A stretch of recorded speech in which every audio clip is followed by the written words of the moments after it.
નમસ્કાર દર્શક મિત્રો, આપ જોઈ રહ્યા છો મુંબઈ તરંગ ન્યૂઝ. હું છું એન્કર અર્પિતા પટેલ. હવે જોઈએ અગત્યના સમાચાર.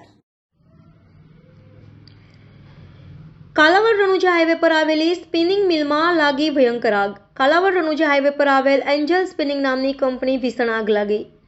સ્પિનિંગની અંદર કપાસના ગોડાઉનમાં આગ લાગી. બનાવની જાણ થતાં કાલાવડ ફાયર બ્રિગેડની 2 ટીમ ઘટના સ્થળે.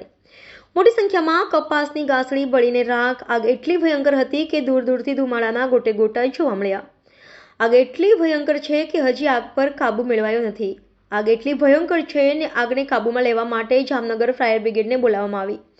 મસ્ત મોટું નુકસાન જવાની ભીતિ સેવાઈ રહી છે. આગ લાગવાનું કારણ હજી પણ અકબંધ છે. રિપોર્ટર રોનક ચરણદાસ, મુંબઈ તરંગ ન્યૂઝ, રાજકોટ.